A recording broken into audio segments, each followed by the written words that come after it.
my God, guys. I just finished watching AEW Dynamite, and what a night it was.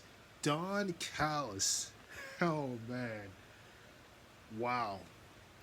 On a night full of surprises, returns, two backstage returns early in the night, a major announcement, a major announcement to be announced for next week on Dynamite that Tony Khan mentioned.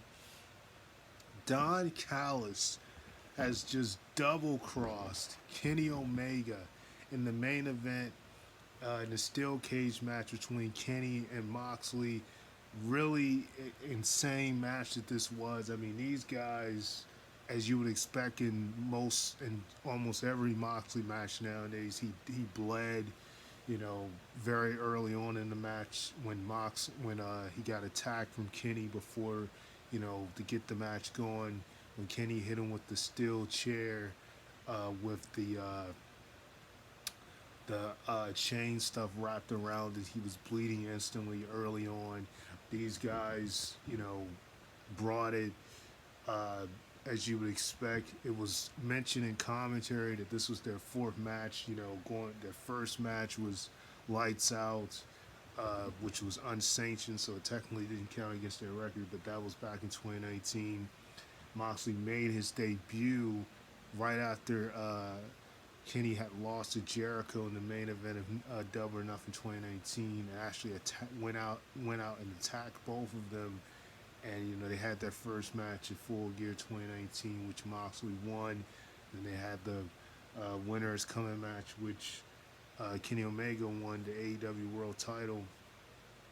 And then they had the rematch for the AEW World Title Revolution, which Kenny Omega retained. And it's just funny to me because, the same exact way that Kenny won the AEW World Championship, beating Moxley at Winners Coming 2020 with the help of Don Callis, basically screwing, uh, you know, Moxley out of the belt. And, you know, and that was when Kenny's official heel turn. He was already heelish before then, but that was when it really went underway. And from there to look at this incident, and now the same person, ironically, with these two pairings again, screws Kenny out of his match with Moxley. Wow. And I will probably say this is probably one of the biggest double crosses in AEW right now. I mean, there's been a lot of turns that's happened, you know, where we've seen stuff kind of come out of nowhere and the crowd is just like, what? Uh, but this one, I knew when Don got in the ring the first time, I was like, something's about to happen here. And it's interesting because when you look at when Kenny first came back from injury, uh, and he was still aligned with Don Callis as a babyface with the Young Bucks, it just seemed odd. Like it didn't seem right because I'm like, why is he still with Don and he's supposed to be a babyface? The whole purpose when he was with Don is when he was a heel.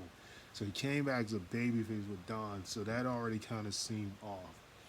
And then there was that point where, you know, the BCC where, they had taken out Young Bucks, and it was like Don was trying to get him to focus more on his singles career, like push them aside, focus back more on, being, you know, wrestling by himself basically.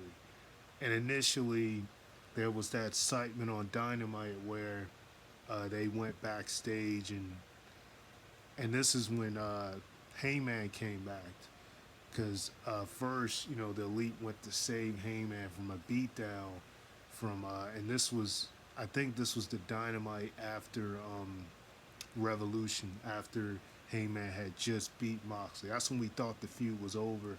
Then they had that excitement when they were beating him down, and Heyman turned around and he saw the Elite, and then there was like a backstage segment where he was talking to uh, Heyman as if he had supposedly fell down uh, when really he was trying to make Kenny have, trying to manipulate the situation, have Kenny turn against Heyman to make it look like he attacked Dom, and that wasn't the case. So you had that whole thing going on. And then at the same time, he was trying to get him away from Kenny. So, when you look at what happened and him getting that attack by the BCC that actually cut him open, uh, it was like, you started to wonder, did he set that whole thing up for them to attack him backstage? It definitely seemed like that could have been the case. So it was only a matter of time before, you know, something like this would go down. And I figured that it would happen. I'm curious to hear, what his explanation would be. Perhaps it could be the fact that, Kenny wasn't listening to him and, was still, you know, choosing to, be with the guys and stuff, which he didn't really need. I mean, there's that involved in it. Um, and so there's a lot of ways they could go with this, but I just thought it was crazy, because had Kenny won, that would have been the third time he would have beat Moxley, and I just knew this time they weren't going to do that.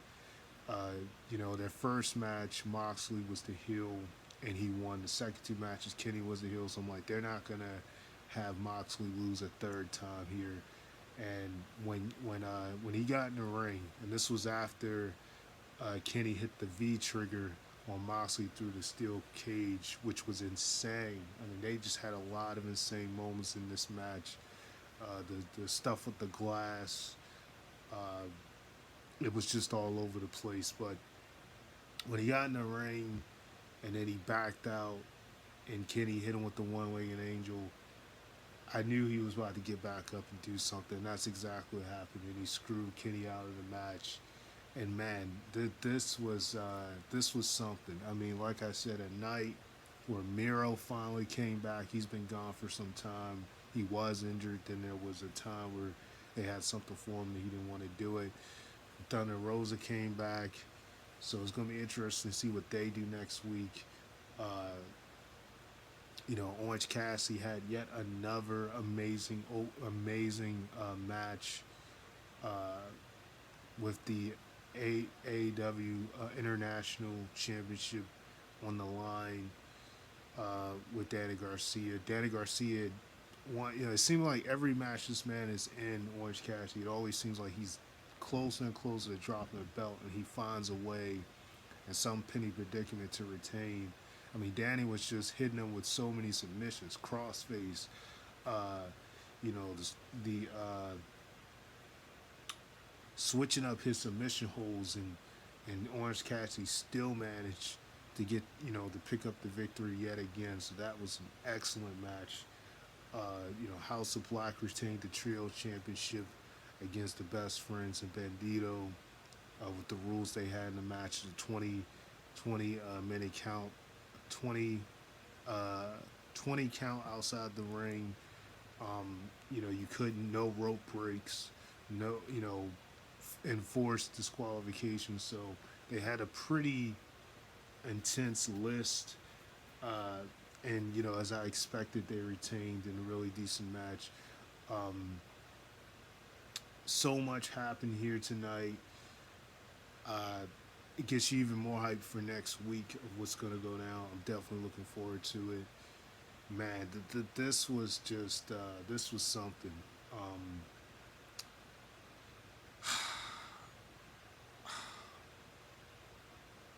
Judy Hart, she faced Anna Jay. They had a really good match, and she won the match. Anna Jay actually attacked her from behind before the match actually started. They had a really good match to keep, so everything tonight was something. You had the segment with FTR trying to get them to admit, that they were just using Mark Briscoe, and then they, spilled some wine or something in their face, and Dax accidentally hit Mark with Jay Legal and Jeff Jarrett. So you had that whole thing that went down. Um, every match was something tonight. That the matches that happened, but I mainly just wanted to talk about the main event. Like I said, I kind of seen this coming from a mile away when he got attacked by BCC. I was like, I wouldn't be surprised if he set that whole thing up. And this here was just the icing on the cake, a mixture of him trying to get Kenny to focus, to be away from Young Bucks, a mixture of just a various of things. And what do you know? He goes out and he attacks Kenny Omega. They also had several vignettes of the four pillars, so you had that whole thing. Christian Cage cut a intensive promo on Wardlow. Uh, you know, so you had that. You had that whole thing. The crowd he was getting a lot of heat. They were saying Edge was better and stuff. Uh, trying to think everything because it was a lot, but yeah, it's um, it was something. It was something. Got a jam-packed week next week for Dynamite. I don't know. I know I'm missing him. Oh yeah, so Claudio, he beats um, Ray Phoenix, and now they're gonna get a shot at the ROH Tag Team belt. So against the Lucha Bros. So that was actually the opener, which was a amazing match. Claudio won here. So yeah, this was a jam-packed show, and what a way to end it. I mean, they brought it tonight, and I am definitely looking forward to next week. So I just wanted to mainly talk about the Don Callis situation. What a way to end the show. I mean, it definitely got the crowd shot. I mean, the only turns I can think in AEW that were just kind of like, wow. If you go back to the early days, I would have to say when MJF turned on Cody Rhodes at Full Gear 2019, even though he was already a heel, basically, he was kind of like, he only acted babyface around Cody, but he was still kind of acting heelish anyway. But at the time, that was a pretty big turn that took place, at the time. And I don't know, man. It's tough to say. Maybe when Powerhouse Hobbs, when he became Powerhouse Hobbs and joined Team Taz, that was a pretty big deal at the time when he clocked Cody. But I don't want to keep using the Cody examples.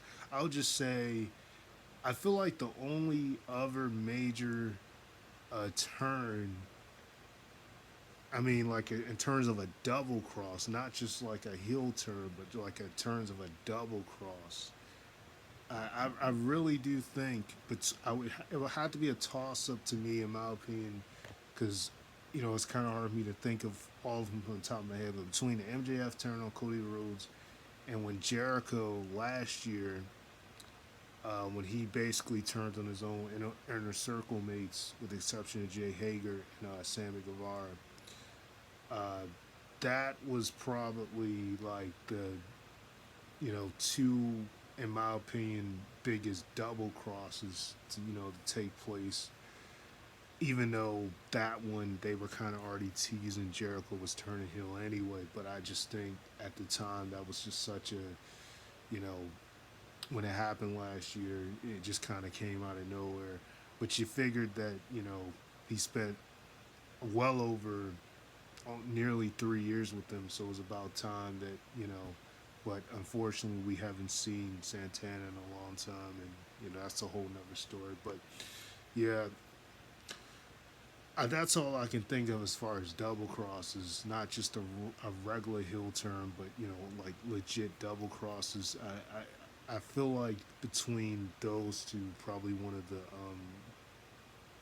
the biggest ones. But that's all I wanted to get on here and say, guys. Sign up for Flex. Like, comments, and subscribe, and I will talk to you guys another day. Peace.